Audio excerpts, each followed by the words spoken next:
Hello and welcome to the shop. It's a big day here today.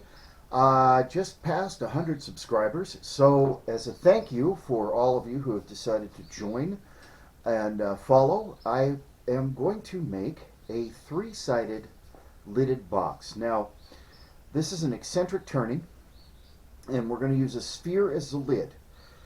This is a piece of hard maple. I've got a little figure here. Hopefully we'll be able to keep that and get some of that character in there. And that's probably going to make this the top of the box and this the bottom. But I'm going to do this eccentric turning, so I'm going to end up with 4 axes on this box in order to get a triangular overall form, three-sided. So as we work through the creation of this box, we will be discussing a little bit about design and layout and how to get this effect of having a triangular box. So thank you so much for all of you who have decided to subscribe to my channel. I really appreciate it. And let's get started and let's make a three-sided lidded box.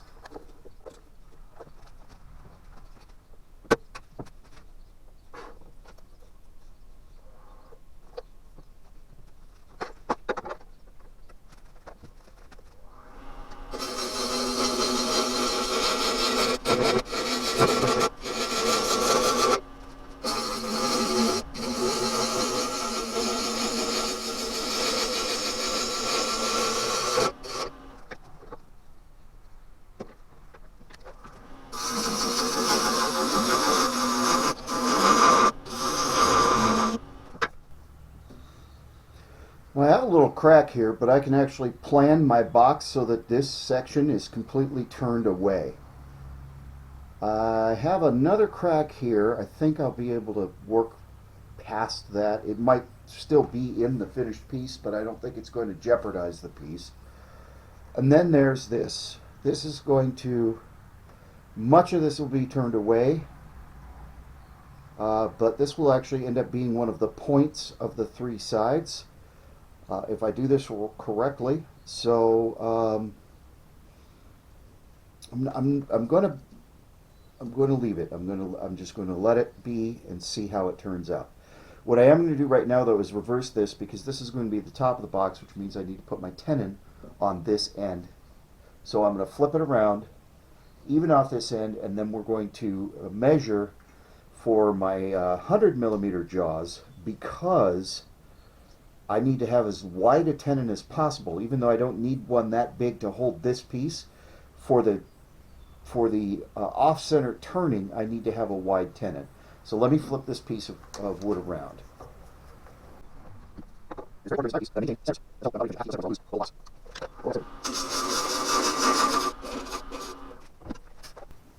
So let me get the chuck set up, take a measurement. Oh, we need to take another pass. We get the chuck set up, take a measurement, and cut the tenon.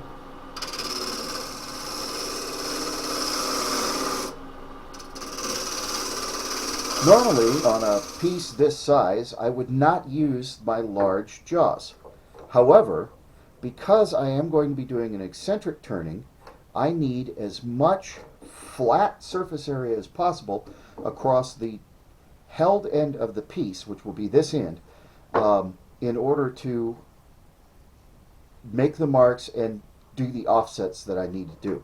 So I'm going to measure my my large jaws here, which are 100mm or just over 3 inches, 3 1/32. And then I'm going to make that a little bit bigger. I'm going to go 3 1/4, just so that so the jaws have a little bit of meat to hang on to. If I make it exactly the right size, it'll slip right off. I won't have enough. And these are dovetail jaws on the Nova chuck, so I'll give myself a little dovetail.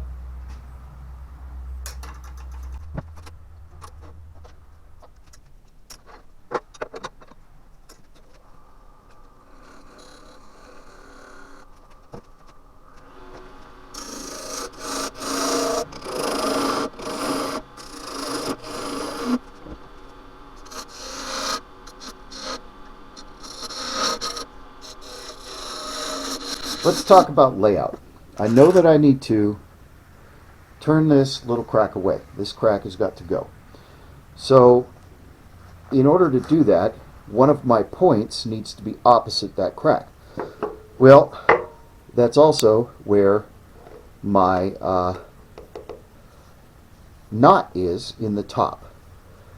So this is a little bit more dense wood, so I'm going to have to be very conscious of getting a good hold with my drive center.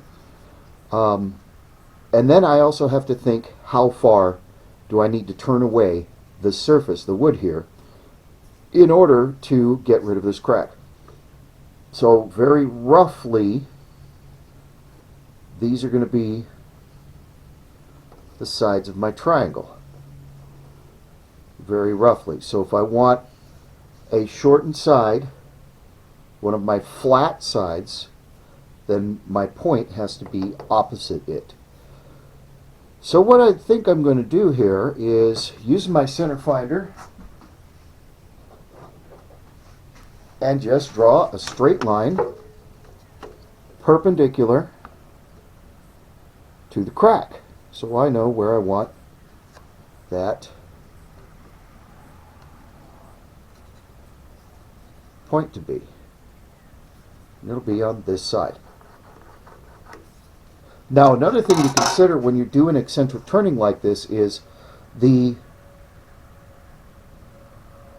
further out to the edge of the piece you hold it, the more radical the swing. So if I hold this piece way out here on the edge, I'm going to get this just super wild, crazy off-balance thing. The closer into the center, the more conservative the swing. Now this is a midi lathe, it's very light, and it's up on blocks, so it's high enough for me because I'm taller than the stand is. So it's not very stable. In fact, sometimes I have to put my leg up, my foot up on the base in order to stabilize it, and this may be one of those times. But I also need to consider that I need to lose this distance right here in order to get rid of that crack. That distance is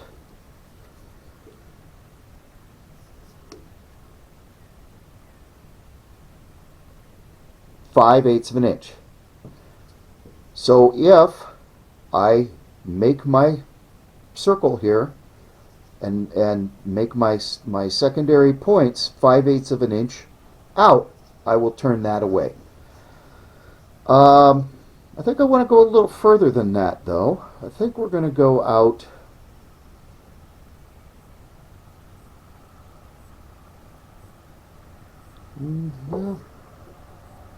I also have to consider where my jaws are going to rest.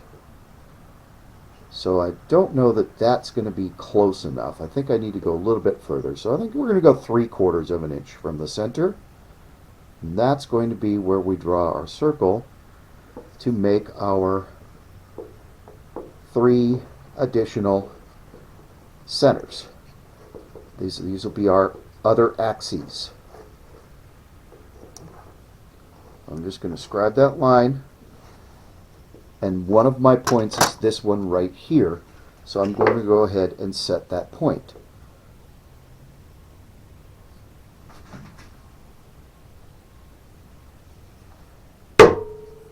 Now, if you take the radius, which is half from the center to the edge of a circle, and you divide that circle by that distance, you should get 6 equal points. If I'm going to turn this on 3 additional axes, then I need every other point in order to divide the circle into 3 segments of divisions of 120 degrees. So these are my additional points. These are my additional axes.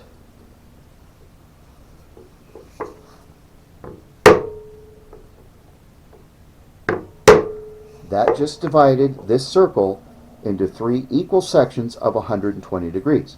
Now I have to get those equal sections onto the other side of the piece of wood.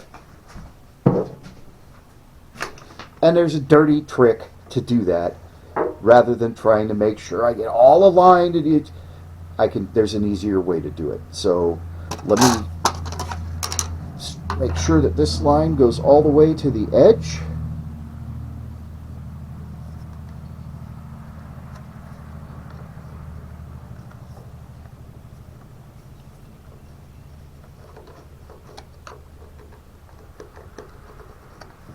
And then we're going to put it back between centers. Before we put it back between centers, we're going to take advantage of another fact, a geometric fact, and that is wherever you have 2 points, you have a straight line. So if I take this point, the center, and my division, and draw a line between the two, I have moved that line so that I can see it on the other end of the piece. We'll do the same thing here. The center, this point, just use that to draw a straight line.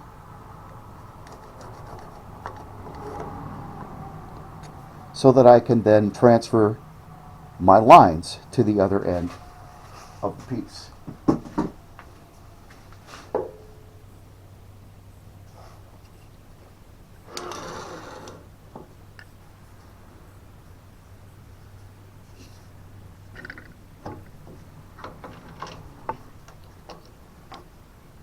Alright, so I'm firmly between centers. I'm going to bring my tool rest up.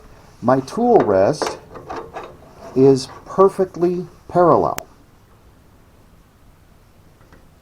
with the center line. So if I pick up my pencil line here and simply trace across the tool rest, I have a straight line directly opposite of my first mark. So rather than having to find the center and then try and look back and forth and see if I'm lined up, I can just move that line up the side of the box there, of the side of the piece, and know that I am dead on, matched exactly with the line on the opposite side. So now we're going to take it back down and mark our eccentric centers on the opposite end. Bring back a straight edge, and again I have 2 points. I've got this line and the center point, so I can use those to delineate a straight line. This surface is where my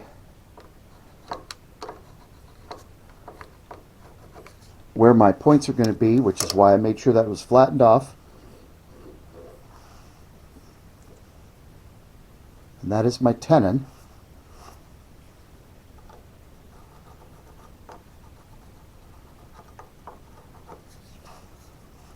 So at this point, rather than having to go through the work of making the division and everything, I already know that I'm using a circle that is has a radius of 3/4 of an inch. All I have to do is measure out from the center 3/4 of an inch, and those are my offset points. So that's over a little bit.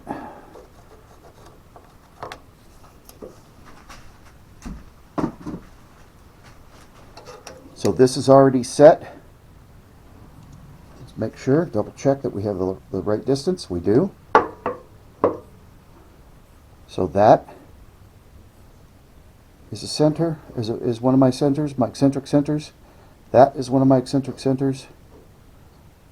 And that is one of my eccentric centers, and they correlate directly with the eccentric centers on the other end.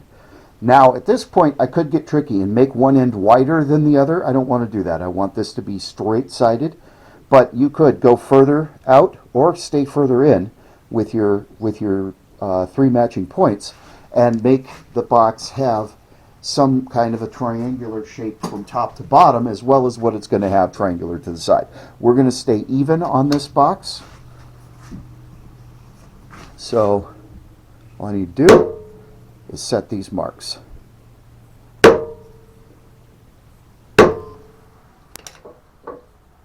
Now, since I have this crack right here that I need to get rid of, I'm going to use the mark opposite the crack as my first eccentric center.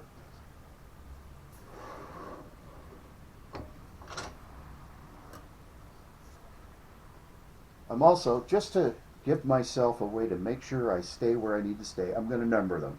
So that's going to be number 1, this will be number 2, and this will be number 3. And that translates over here too, so they're the same number on the other end. 1, this will be 2, and that just helps me keep track of where I'm at. So this is going to have 4 axes. Now, let's see what we're in for. We're going to start the lathe off slow.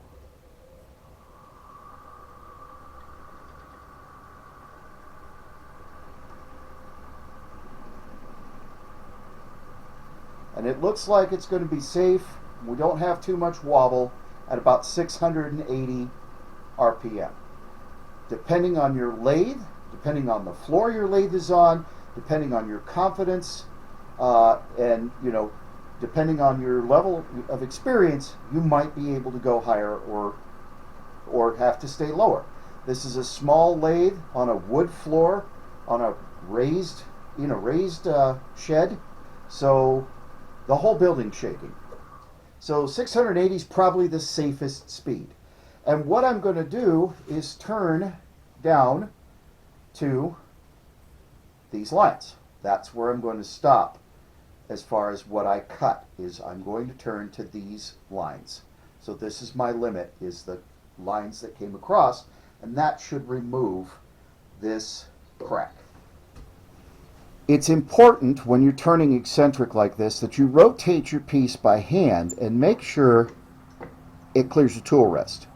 What you don't want is to hit go and have that swing around and whack into the tool rest and maybe pop right off or bounce straight up at you. That's just not a good idea. So we're gonna avoid that occurrence if at all possible.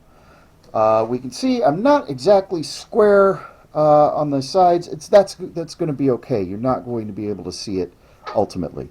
Also, make sure that you're locked down really well, that you're in tight and snug between centers, because this is gonna be a ride. This is in spindle orientation. I can use my spindle roughing gouge.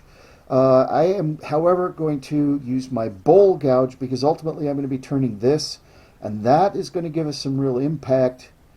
That knot is going to give us some real issues, I think. So I want to make sure that I have the sharpest implement and have it at my bowl gouge is at a 45-degree angle, so it's got a good sharp approach. So hopefully the contrary directions of the grain and the knot will not snap out and crack out. We can kind of keep a lot of that character in there. We'll see how it turns out. If it all just pops out, it's okay. We'll just make the box shorter. And if absolute disaster happens, well, wood grows on trees, and I said I have plenty more of this maple, so we're going to do our best to maintain this piece. But if we lose it, we lose it. It's always a risk you take when you turn eccentric.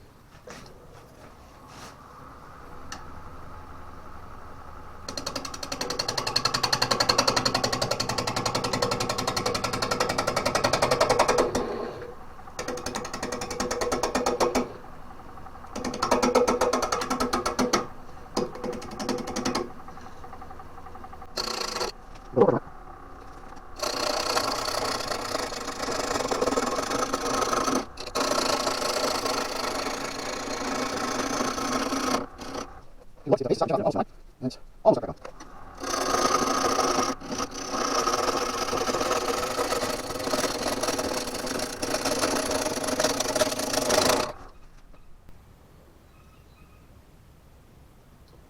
So we're at the line. However, I still have a little bit more material to take down for the crack.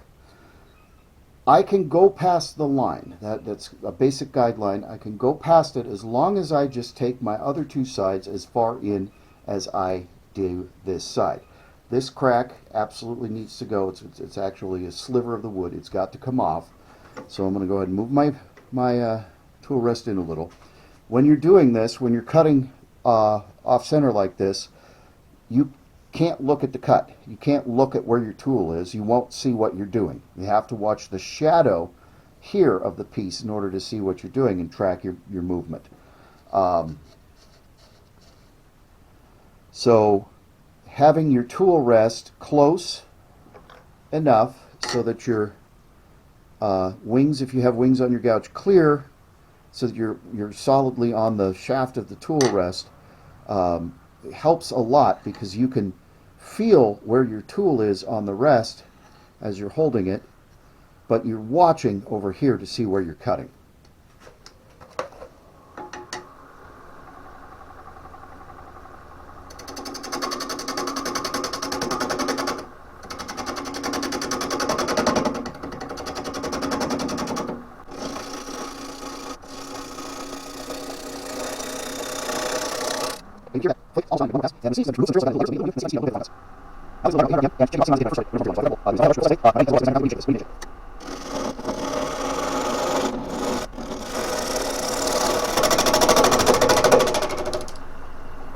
And there with that flake, it's almost gone completely. I'm going to switch to the bowl gouge, see if I can get a bit of a smoother pass. Or not the bowl gouge, the spindle roughing gouge. See if I can get a smoother pass.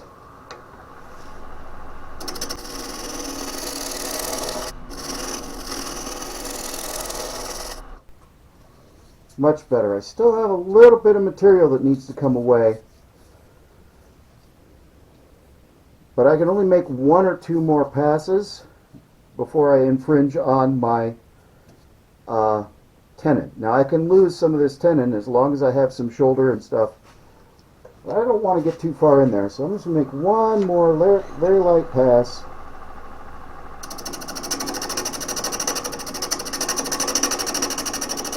Paying attention to that shadow.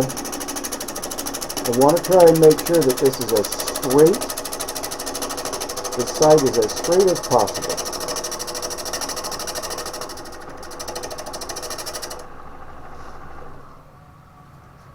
Take a look. Well, I got to take a little bit more off, or I've got to decide that I want to angle. This is the top of my box, so I got to decide, do I want it to have a wide bottom and a narrow top so that I can get the rest of this material away? No, I still think I want straight sides. We'll get it a little bit thinner.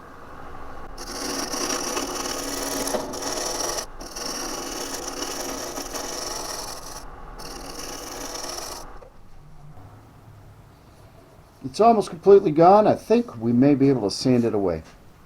Now, you cannot sand this with the lathe moving. However, it is wisest to sand each side as you complete it, and then you can touch it up later off the lathe if you need to. But while I have it here and I have a spindle lock and can hold it still, I can sand it. Since I am trying to get rid of this and I have a little bit of inconsistency here, I'm actually going to start at about 120 grit. I don't think I have to resort to the 80 grit bowl gouge, but I'm going to start at about 120 grit and take it up to 400. All right, so we've already turned and sanded away one axis. So we're going to move to center points number 2.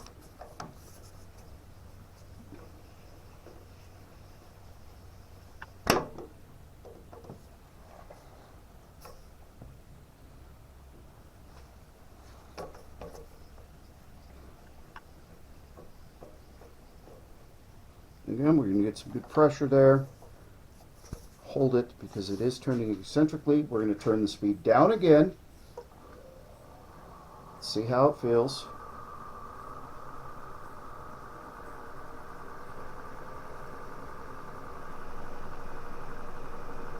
And since the more mass is off center than was here, that's shaken pretty badly. So we're not going to be able to go back up to 800. We're going to start around 750 RPM. until we remove some of the bulk. Again, by hand, turn your piece, make sure that you clear your tailstock or your tool rest so that you do not end up whacking it with the piece. Now, since I turned away my lines, this gap is my measure. So the outside edge of my tenon and then the outside edge is what I need to match up as I turn down to this axis.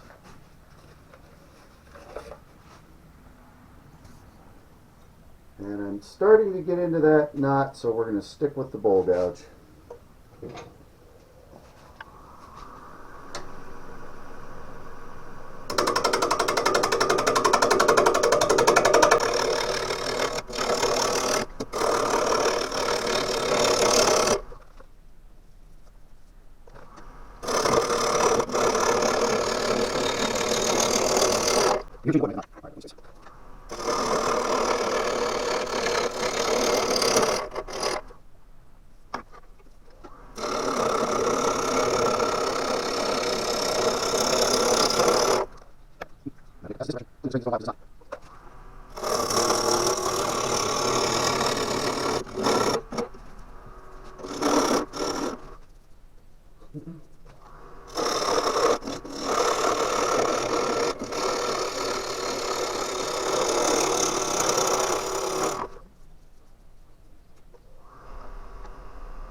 Alright, so we're sanded up to 400 grit. This second face is complete. We're going to turn to our final axis.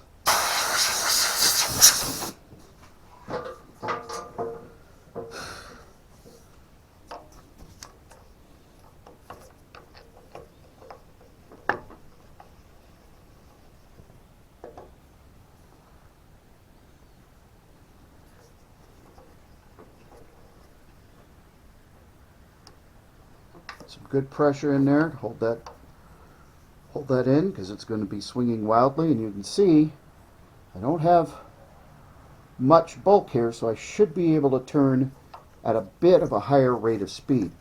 Yet again, this is my delineation. My mark is the shoulder of my tenon. That's what I'm going to turn down to because I turned away my lines. That should take away quite a bit of my knot. It will still be there, but we're going to lose a lot of it, which we'll see. We'll see how that turns out.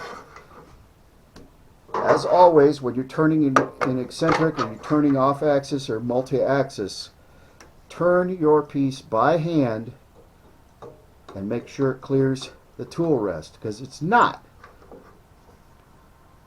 So always, after you mount the piece, turn it by hand and make sure it clears the tool rest. Alright, let's see how fast this baby will handle it.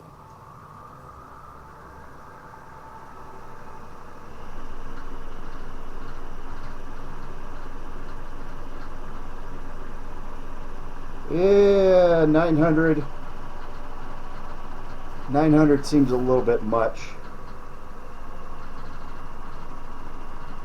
We can do 800 RPM.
And that produced a very nice, very clean cut for that final cut.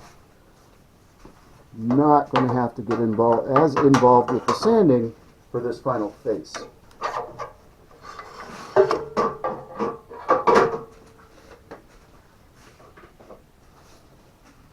So we'll sand this face, we'll put it on the chuck and begin to work out the shape of the box, the inside. Now, I always like to bring my tailstock up and use it to drive the piece, the tenon into the chuck. Just helps make sure that it is seated directly on the shoulders, and then it's held nice and tight, and then it's held centered.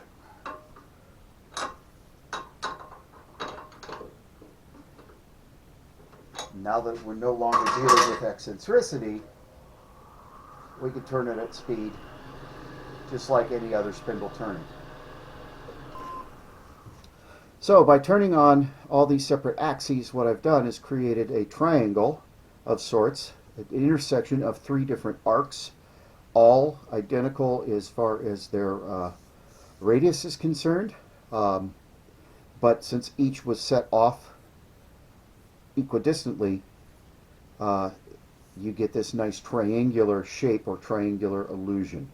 The first thing I have to do is clean away all my centers. Got to turn this away, and that's probably going to determine what's going to happen with this knot. If this knot goes down into the wood, if this branch goes down in, it should stay. If it's actually directed in this way, it may come flying out. So absolutely, in a lot of cases, when you're working on the end of a spindle piece, your face shield is unnecessary. This is not one of those cases. If this baby comes flying, who knows what direction it's going to go. So absolutely wear your face shield until you get to the point where you know that you're not going to have this knot, if you have something like this, come shooting out at you. Once you're hollowing, the face shield is kind of senseless, because if the piece came off the lathe, it would be going in those directions, and almost impossible for it to come back straight this way off of the end of the lathe. You do what is safe to you in your shop. I'm not advising you one way or the other. I'm saying you do have the option, while you're hollowing on end grain, not to wear your face shield, because it's so unlikely. I mean, I'm sure it could happen that it would shoot straight back at you, but I've yet to see something like that occur. That would be miraculous. It'd be pretty amazing. So I am going to put my face shield on while I'm working on the edge, because this next couple cuts could determine whether or not that's going to fly. And if it flies, that is the wild card of figuring out where it's going to fly. But I'm not hollowing right now. I'm slicing straight down the face, which is pressure in these directions, which can cause a piece to eject from the wood. We're back dead center, so we are balanced.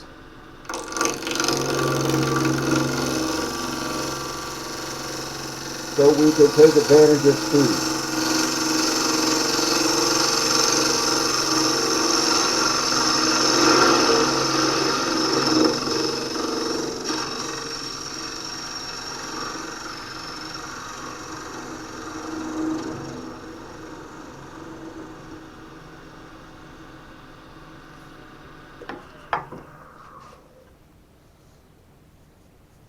Oh yeah, okay, so it looks like it may be almost straight.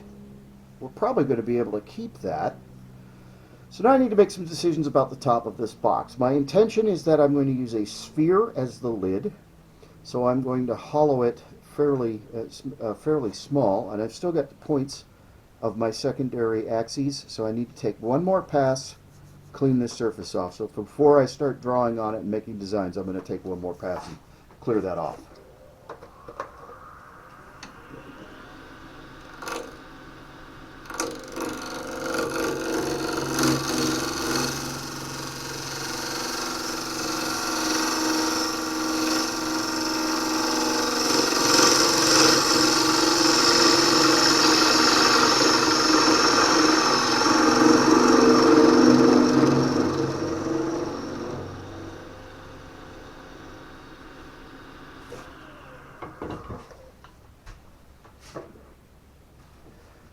Okay.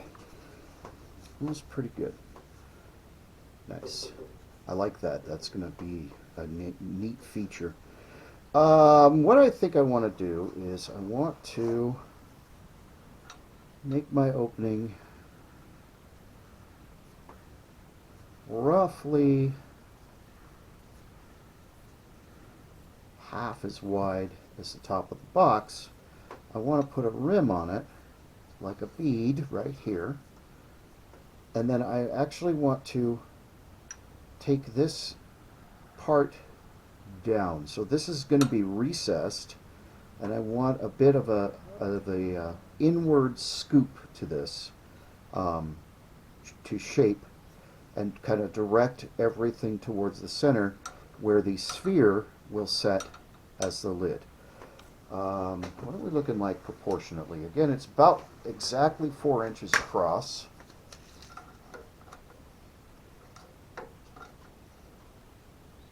Three and 3/4 ish, a little under.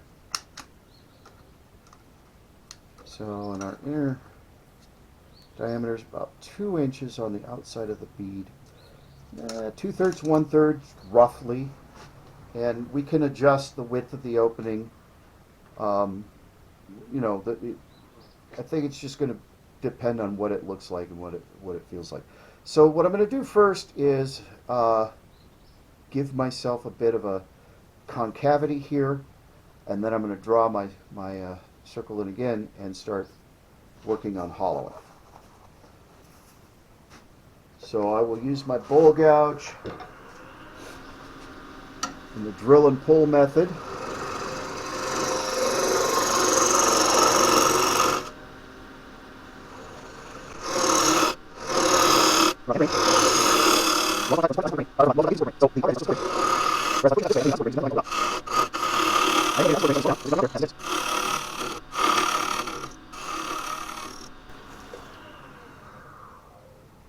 Okay, so we've got a slight concavity. I need to come out just a hair more. I'll make it a little bit lower so that I can get rid of this flat spot. I don't necessarily want a sharp edge. See where it's unsupported there? So I'm actually better off for this cut to come in so that I take this grain down. See how it's lifting away, starting to come away? So this is one of the cases where, because of the shape and what I'm trying to do, it actually works better to cut the wrong way on a spindle. You're supposed to cut from the inside out, but when you're trying to make an edge like that, you might be better off, in order to have grain not tear,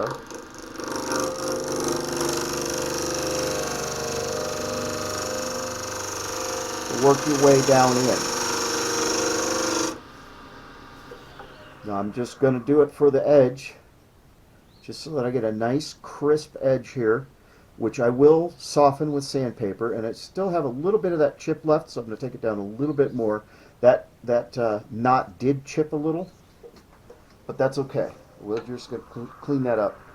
And then I will soften this edge with sandpaper. Right now that edge is razor sharp. If I hit my hand on that edge, it will cut me.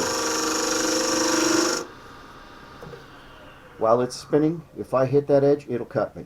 All right, there we go. That's nice and clean. That's a really, really nice clean. I still am a little short. I'm a little flat right here. So we're going to do it one more time. I just need to take this little, look at this little tiny bit, not even a 1/16 of an inch. That's got to come off.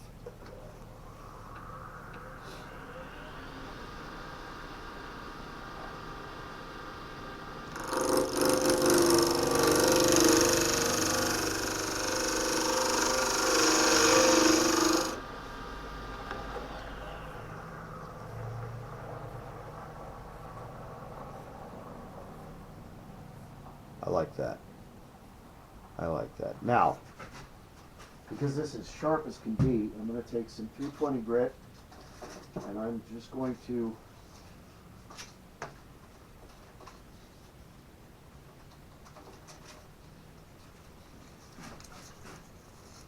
soften this edge.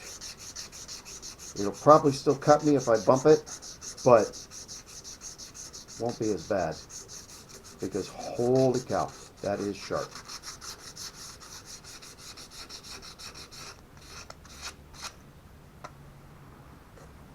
There, I still have a good crisp, clean edge, but that's not going to slice me open if I bump it.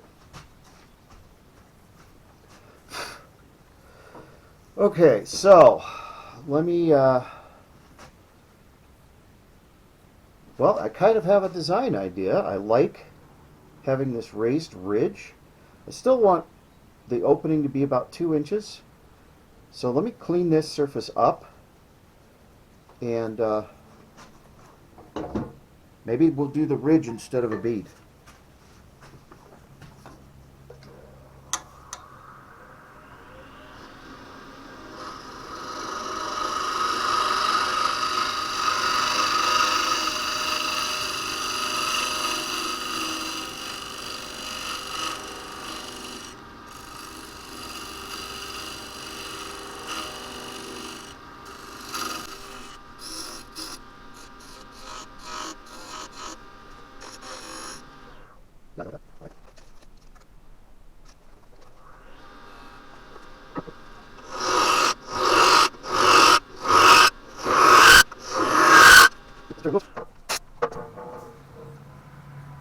It's going to look really well, really good.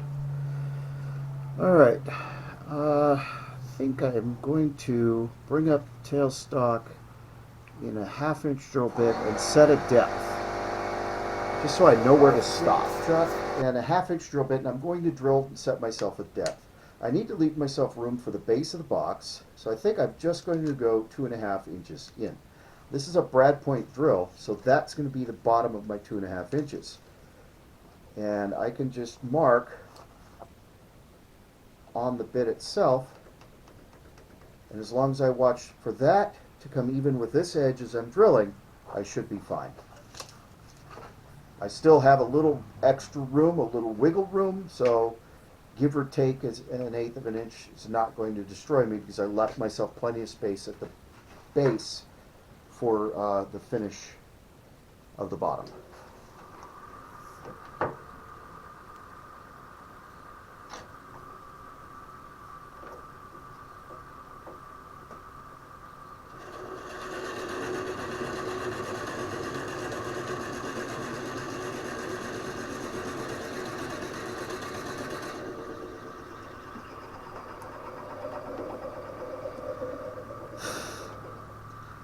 You do want to remember to hold on to your Jacob's chuck. It's just fit into there with a very light jam, so there's not a lot of friction, and if you lose that friction and the drill bit starts spinning, you can end up caught in the wood, never to come out again. And you've lost the drill bit, and you've lost the piece you're working on.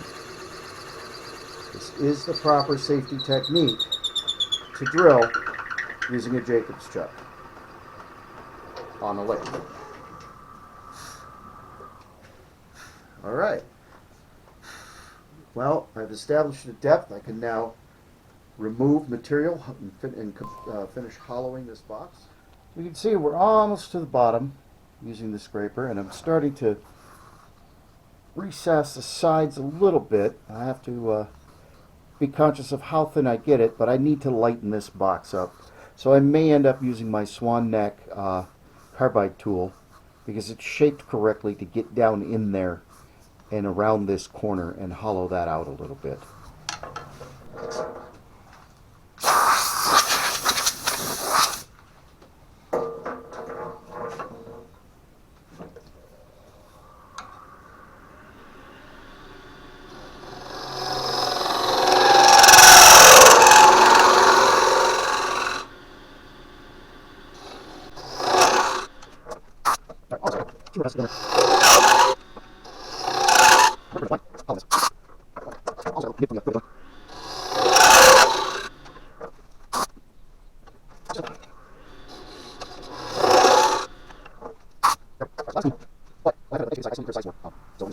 So I've got a swan neck hollowing tool that's going to give me the ability to come around the corner up underneath here and remove material and thin down the sides of the box. I really have to be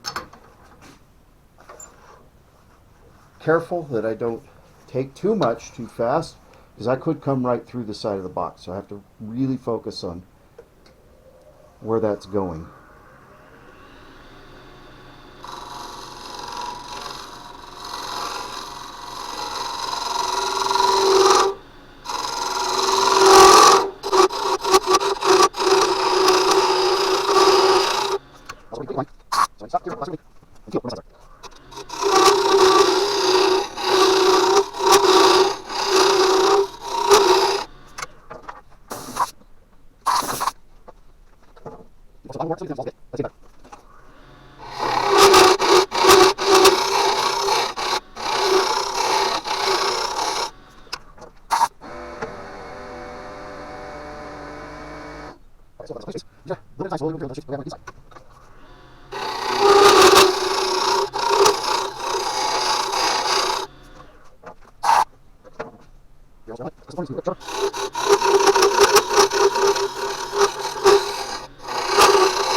Okay, we've sanded up through 400. I don't think that I will touch it with some 800 right before I put finish on it, but that's pretty fine.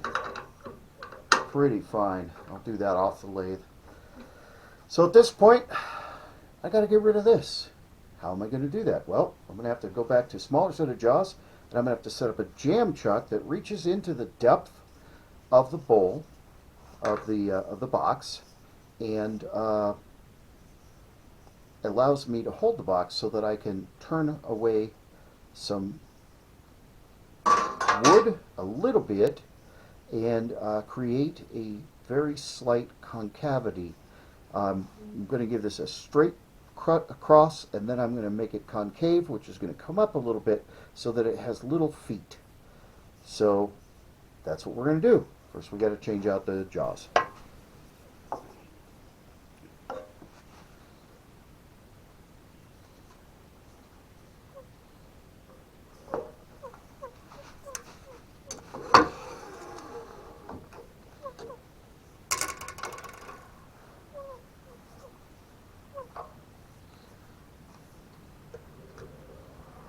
Dead on. All right. Now we're just going to create a little bit of shape to the base. I want to keep flat feet, so I might just turn inside that edge.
Well, unfortunately, I was unable to get the recording of the formation of the lid.